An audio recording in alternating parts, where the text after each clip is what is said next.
Happy Easter! Welcome to our Easter service. We're filming this on March 25th as a day before we're being sequestered. So I want to say this is Anna's and my chance to say we love you and we're thinking of you. Even in advance, we're thinking of you. And even as you see this service, we're going to be definitely connected as a community in that love of the Christ that has risen, the Christ that is in us. And it's really resurrection. It's a state of consciousness that we can always access to as we have released whatever we didn't need to keep anymore. The aftermath is really our awakening and ultimate realization that we are definitely divine. So I'm ready for Easter experience today. So I think by now we're ready for Easter. So enjoy the show. Join us.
This morning I would like to offer you a reading from Marianne Williamson's recent book, From Tears to Triumph.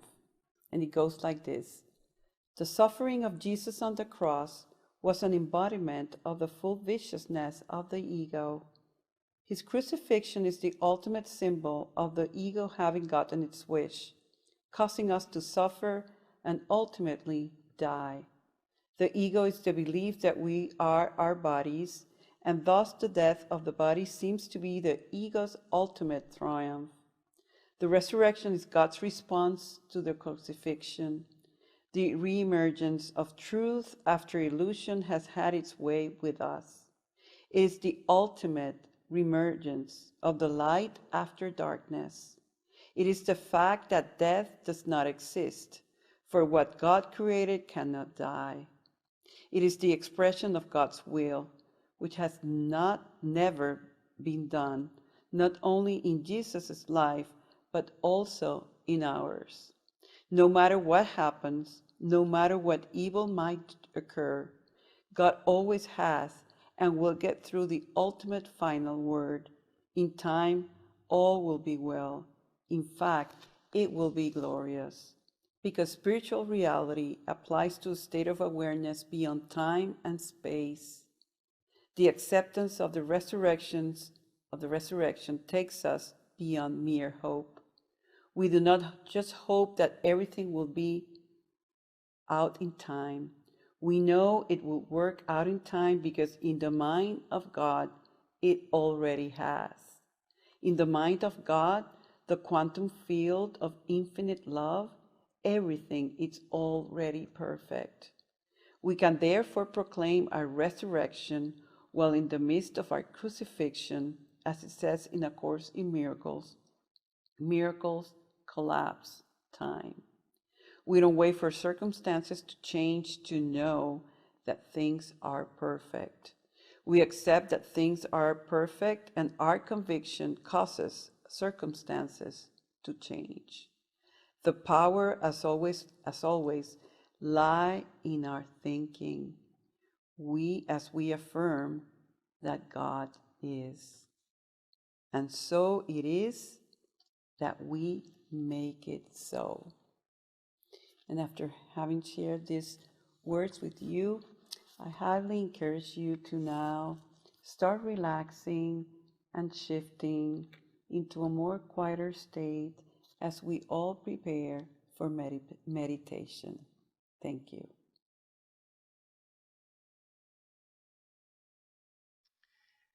Let's take a moment to meditate. So we'll begin by adjusting the body. Let your body become comfortable either in a sitting position or lying down. And then we're going to begin by going deeper into ourselves by paying attention to our breath. So we'll do it like we always do, starting with relaxation and paying attention to the breath. So let your body relax, get comfortable, feel yourself begin to settle in. You might imagine that there's a warm liquid pouring over the top of your head, and as it comes down over the face relaxes. As it comes down over the shoulders relax.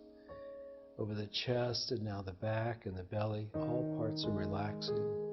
Legs are relaxing, knees, feet. Now let's take a deep breath. And then as we exhale, we relax some more deeply. And then we go to paying attention to the breath. And here we don't have to control the breath, we're just feeling the breath. If you wish to amplify this, you may take deeper breaths, but it's not necessary. Just pay attention to your breath, and your mind and your body will come into a rhythm of their own, one that is more peaceful and quiet. So let's take a moment. Breathing in, feel your breath come in. Breathing out, feel the breath go out. Breathing in, you feel it. Breathing out, you notice. Stay with the breath now.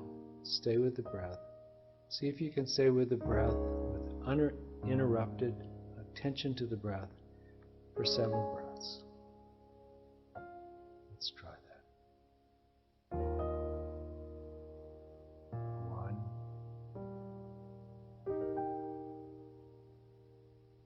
2, Continue on your own to say.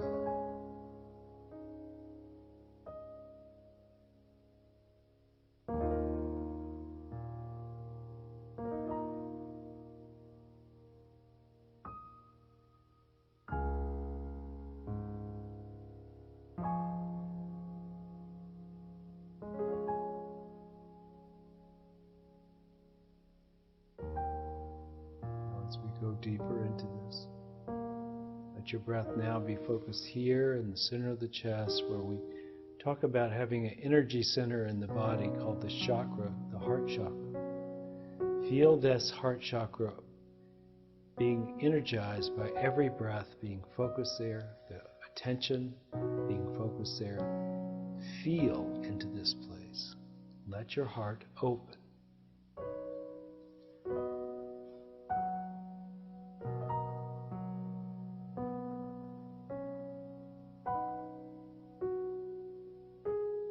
Allow compassion or love and acceptance be what you're feeling now.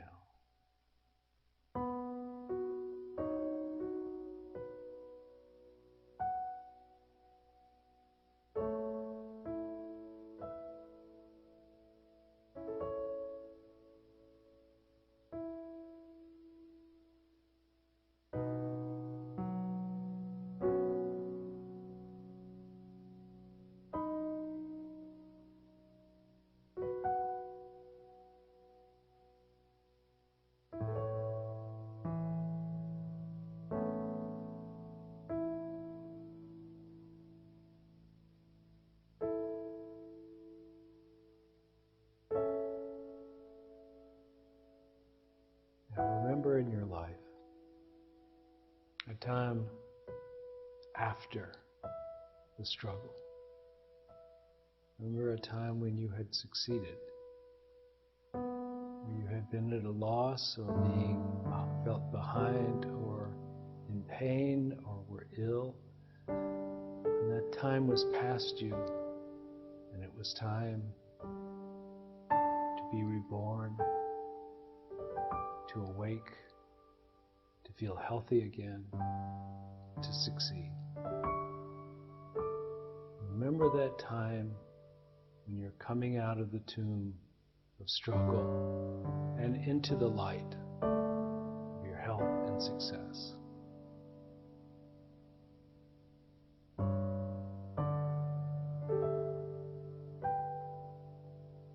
Deepen that memory. Where were you? Who were you with? What did you say or do? How did it feel?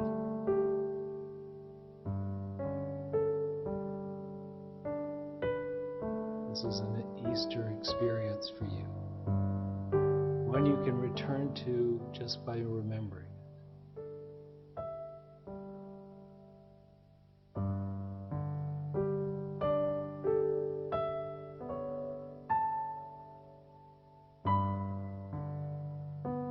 Let your heart open. Let your mind remember.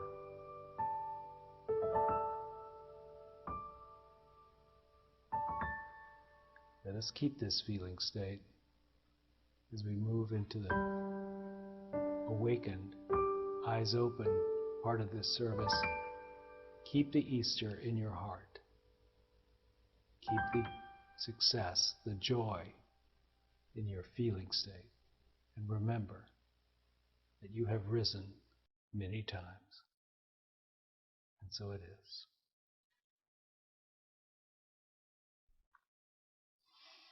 This Easter, I would like to do a little bit of a comparison of the process that the caterpillar in its transformation going into being a butterfly does to the Easter process, which all of us have experienced many times.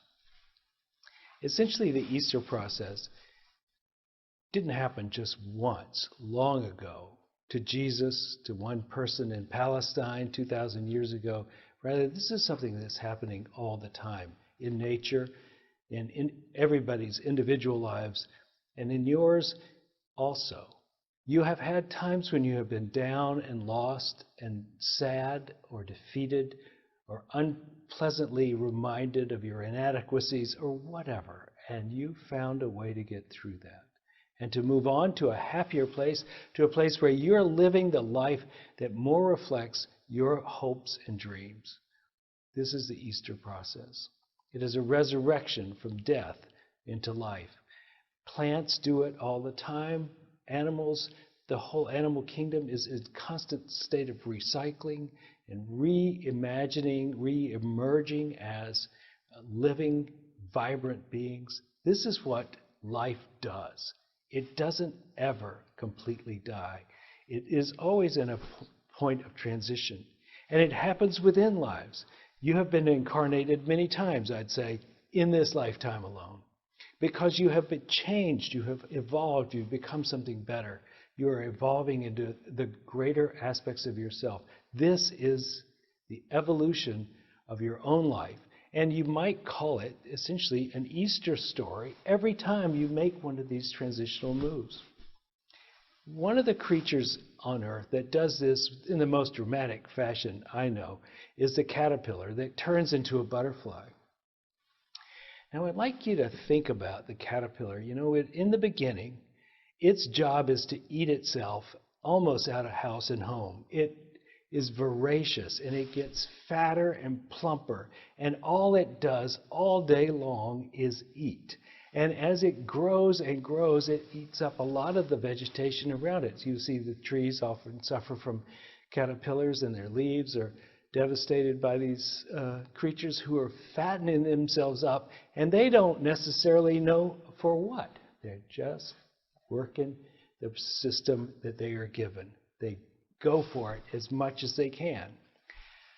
Now, in the last 12 years, before we started to deal with coronavirus experience, that's essentially what was happening in our economy. We had 12 years of prosperity, 12 years of eating, of growing, of expanding, of doing more and more. We weren't necessarily reflecting on what we were doing. We were just expanding. The economy is expanding. The stock market reaches a new high, new levels of prosperity, etc., etc. This is what our nation and many nations were experiencing, was a fattening up at that time. It's very interesting that even as we fattened up, we thought we knew what we were doing. And we were doing the program. The program was about increase at that time. But just as the caterpillar at some point decides, and who knows why, it's time to build a cocoon, we have been called, not necessarily by our own choosing, but have been called to build a cocoon around ourselves, to sequester ourselves away from others, to make a safe haven for us by not interacting with others, by not doing so much, by not being as socially active as we were, by finding a way to shelter at home. And in so doing, we are essentially making a chrysalis, the cocoon phase of the caterpillar. We're making it for ourselves. Our system of activity, of increase, of doing more and more, well, that system is not going on right now. What we're doing is we're in a smaller space. We're doing quieter things. We are not interacting with others. We don't have the contact that we used to have. It is as though this cocoon is now around us. The interesting thing about the transformational process that happens to the caterpillar as it goes into being a butterfly, as it moves into the phase in the cocoon, it begins to dissolve.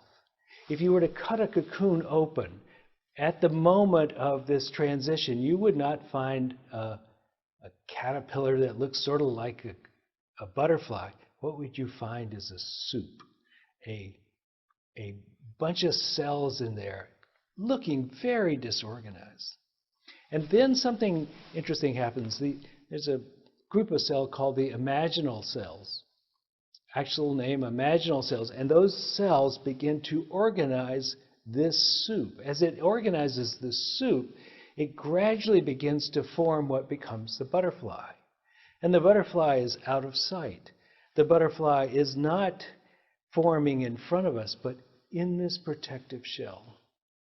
Sometimes, in your spiritual growth and development, you will be in need of a protective shell, a place to hide away, a retreat, a safe haven, someplace where you can go to feel a sense of safety and allow yourself essentially to dissolve as you once were, to no longer be clearly defined as your previous self, but instead to be in the soup of it, to be in the confusion, in the mess of it. And for many of us, I think at this point, we're beginning to feel a little bit like soup, where we no longer feel the clear definition of who we were by what we did and by who we hung out with and where we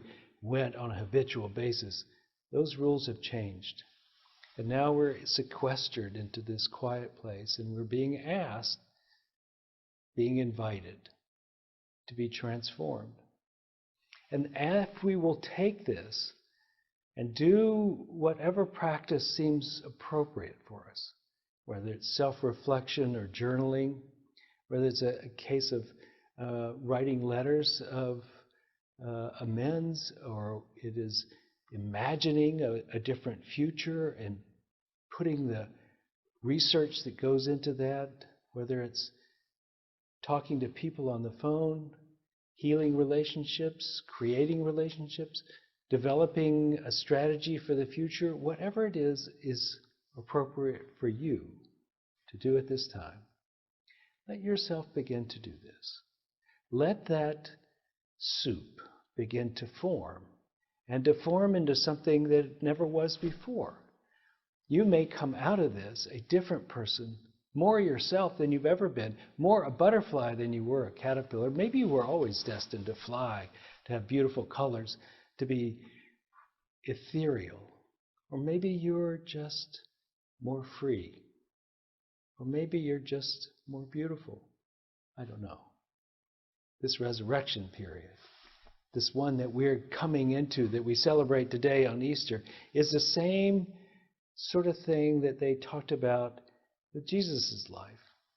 So Jesus comes into Jerusalem. He's full. He has a following. People love him. They put down their cloaks and their palms in front of this donkey, and Jesus comes triumphantly into the city. And in the city, he lives a big life. He throws out the money changers. He has meals with his friends. It's going well, but he knows it's coming. He knows at some point this phase of his life is coming to an end, so that something grander, something greater, something more butterfly-like can happen. His transformation in the story about Jesus comes with an actual death. And he goes and he's put into a tomb, into a chrysalis, in essence. And in this chrysalis, he becomes the Christ. He becomes the Jesus Christ, somebody that we recognize as special. Special, but not necessarily different from us. He, in the sense of his capacity to evolve, is reflected also in us. We all have the Christ nature within us, but he had brought it to fullness. And in his death and in his resurrection, we see the pattern for each of us, both in little ways, in the little parts of our lives, the little improvements, the little gains and triumphs over our losses. We see it in those little resurrections, but also we want to see it in the totality of our being. And largely what this is a shift of identity. In the Course in Miracles, it basically says this, that the ego is trying to get us to suffer so that we will identify with our bodies, and that when the body dies, it will be proof that we were the body if we have identified with it. and that we have suffered because we are the body. And essentially what unity and what this development of the Christ is all about is essentially to disidentify with yourself as a body and to begin to more greatly identify with yourself as the Spirit, as the presence, as the Christ presence. Because the Christ presence never dies. This Spirit of yours is not subject to the body's experience. It is something transcendent. And as we move our identity away from body and brain and we move towards spirit, we begin to have wings. The wings of the butterfly, the wings of angels, the wings of transcendence. We have wings that take us to a different place. We're not earthbound. We don't have to eat our way through house and home. We're about something else. We're about the heart and the soul finding full expression of itself. We're about realizing that we're not just this separate, isolated individual, but we are one with each other. We collectively are the only begotten of God. All of us are the child of God, the only begotten. And as Jesus woke up, it's like one imaginal cell called Jesus said, hey, let's organize this way. And the soup of humanity, which we all have been part of it, we're now in this process of trying to imitate to some degree, but also to differentiate into our own perfect self. You're not called to be just like Jesus. You're called to be just like you. A unique, powerful expression of the divine, a special being with your own pattern, your own color, your own shape. And when we continue this process of evolving and begin to imagine who we will be, we begin to form this soup, which comes out of the chaos of not knowing what we're doing at this moment. We can imagine a new life. We could come out of this, not recreating the life of a caterpillar, but creating the life of a butterfly. This is what this time offers us. It's not common. As a matter of fact, as far as I know, it's never happened before that around the world this many people are in their own cocoon, that they're going through the same process. Imagine if we all, in our collective consciousness, as our Son of Godness, all together began to be imaginal cells ourselves, for ourselves and for each other, to reimagine how society might be. One that is kinder and gentler, one that is devoted to things that endure, not just to the things that we can gain. Those things that endure of love and compassion and friendship, of taking care of those who have less, the ability for us to find more creative ways of expressing ourselves, being less confined to the old story and more available to the new. These are the things we can imagine. And we can imagine them while we're in the cocoon here. And our beginning to be that is coming about by our mere concentration on the possibilities. It begins to start the seed thought that spreads out throughout all of humanity, because in essence there is essentially one of us here.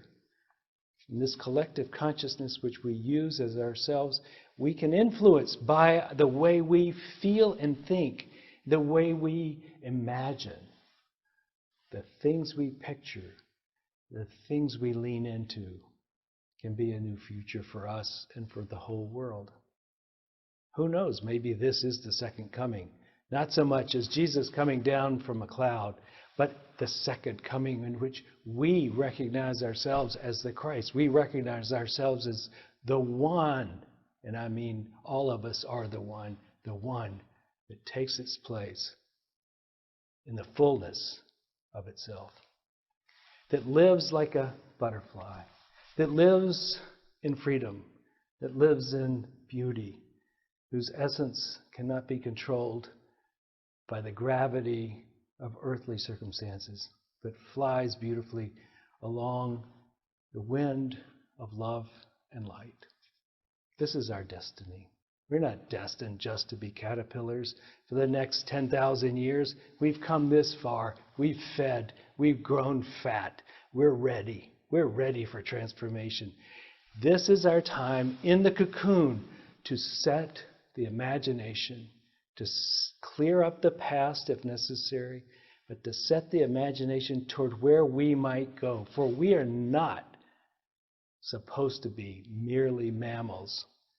We are transcendent beings here on this earth to experience earth in some way, to learn to live beyond the ego, to have a transformation from the ego to the spirit. That's what we're being called to do now. This chrysalis period may feel very weird and uncomfortable, but it can be the beginning, a new start for all of us. And we, as the people who are interested in this kind of transformation, can be the imaginal cells that begins to organize the soup even when we can't touch others. It is through the mind of God that these thoughts are transmitted. And let us send our thoughts out there. That this power that we all share, this Christ nature, this beautiful essence of who we are, might be liberated from its drudgery, from its subjugation to the ego, and move into its kingship and queenship of who it really is. I invite you to take this time to make life special.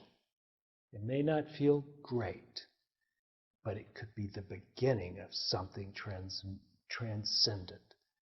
So we hold ourselves to a higher standard, to the standard of the butterfly, not to the standard of the caterpillar.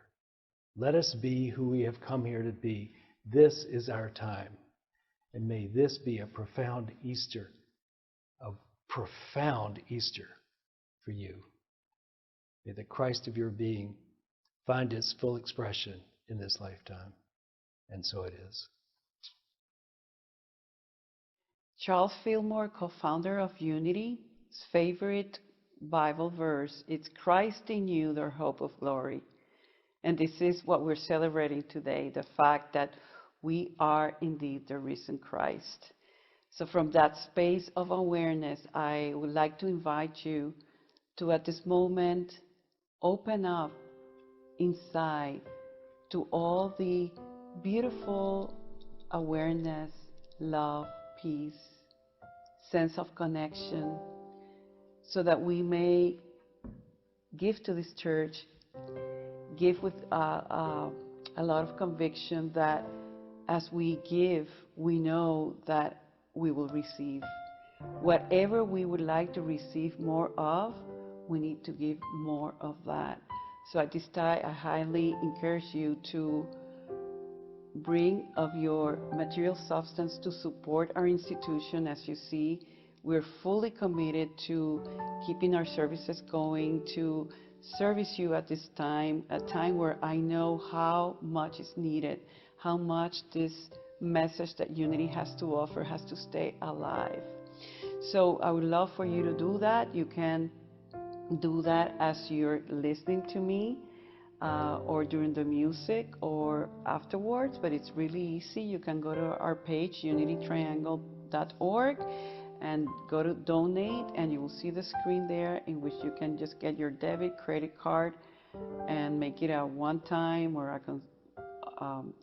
every week or every other week or monthly, whatever consistency you would like to commit to.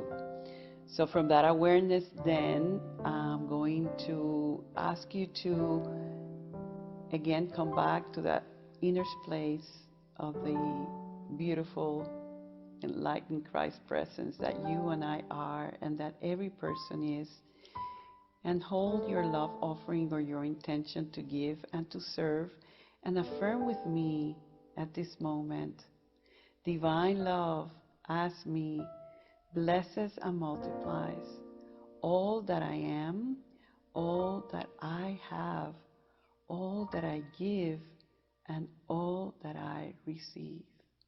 And so it is. just as we had just done this affirmation, I would love to culminate this service with a prayer. We would like to pray for you. You might have sent your prayer request or maybe not, but this might be a time in which you would like to set your intention, either for yourself or for a loved one or for the world. This is a time in which we really reach out with prayer to those around us. And let's visualize that all of those names have been deposited here in this sacred prayer box that is like the heart of our movement and our church. We know that we make a difference when we take our things, our concerns, our loved ones to this prayer energy. So with that, let us pray.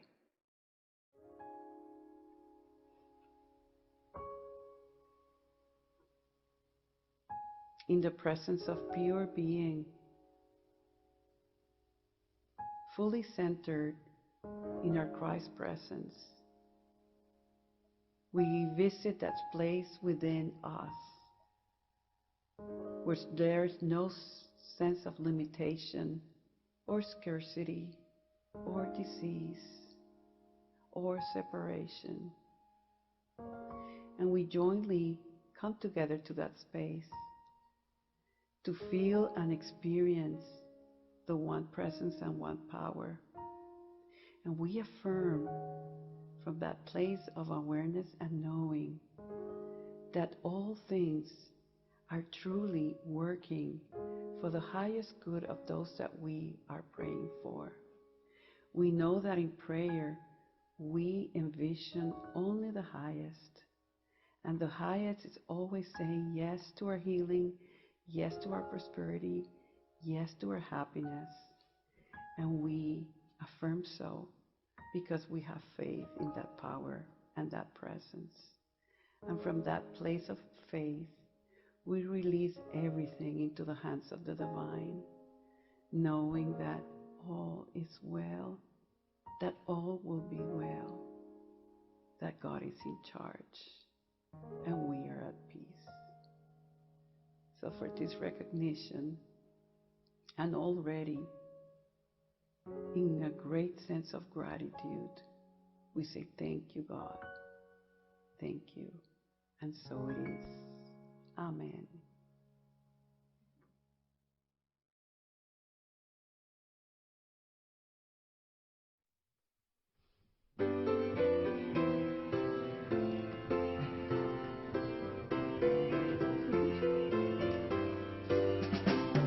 Christ within is risen today. Alleluia. Sons of men and angels sing. Alleluia. Raise our joy and triumph high. Alleluia. Sing as and fly. Alleluia.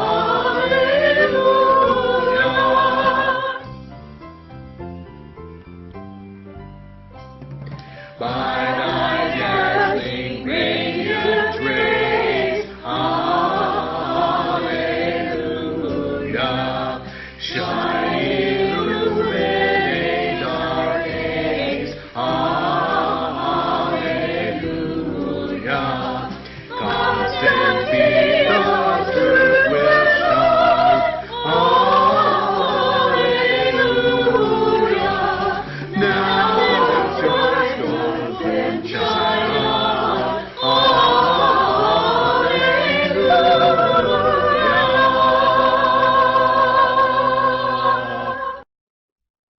I'm glad you could be with us today on Easter. This is a fabulous day for us to remember who we really are. Our community is based on love. I hope you felt some today. Go out and share your gift of love with the world, even if it's from your home. Happy Easter. The light of God surrounds us. I am the light of God. The love of God enfolds us. I am the love of God. The power of God protects us. I am the power of God. And the presence of God watches over us. I am the presence of God. Wherever we are, God is, and all is well. You're broken down and tired of living life on a merry-go-round, and you can't find the fighter, but I see it in you, and we gon' walk it out.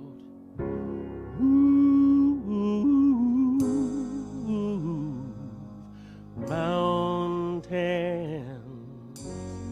we gon' walk it out.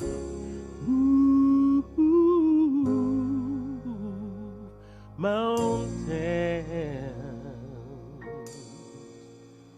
and I'll rise up, I'll rise like the day, I'll rise up, I'll rise unafraid, I'll rise up, and I'll do it 1,000 times again. And I'll rise up high like the waves, I'll rise up in spite of the ache, I'll rise up, and I'll do it 1,000 times again. For you, for you, for you.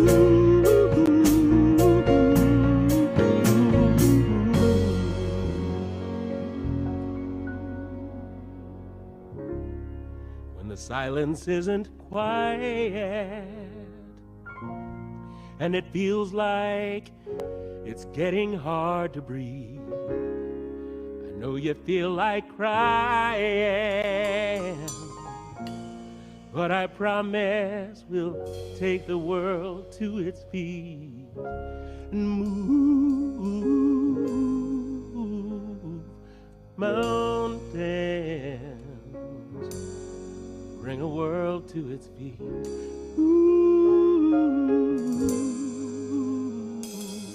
Mountains,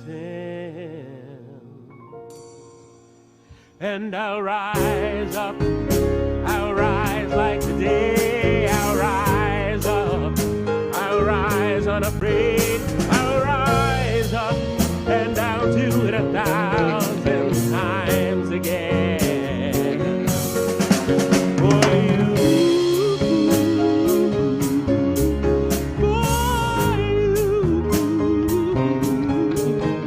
for you, 1,000 times again. All we need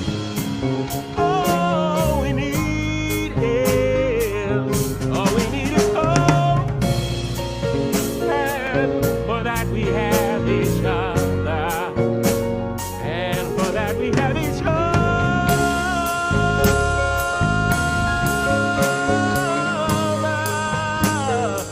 Ooh,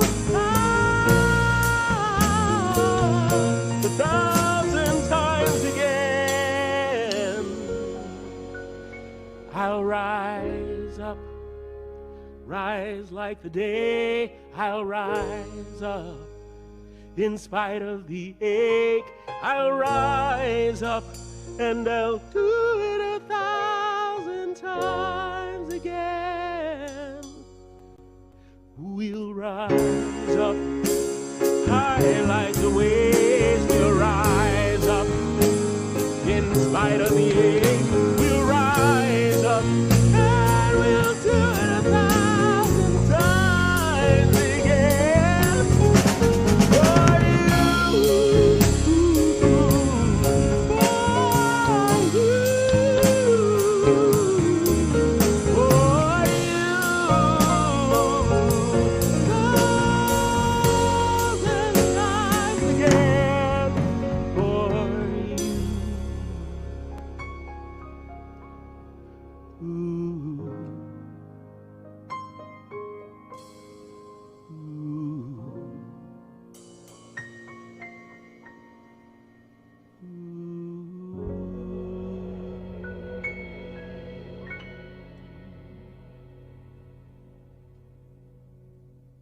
Happy Sunday, everybody. We hope you've enjoyed today's Sunday service. We miss you and we miss seeing your smiling faces. And because of that, we've created Cyber Fellowship Time, which, by the way, starts right now. So if you're watching this on our Facebook page, click on the link to our Zoom chat, which is going to be popping up right around now on the comment section here. If you're watching this on our website, click on the link below this box here. Grab your cup of coffee, your lunch, or both, and head on over. We look forward to seeing you in just a bit.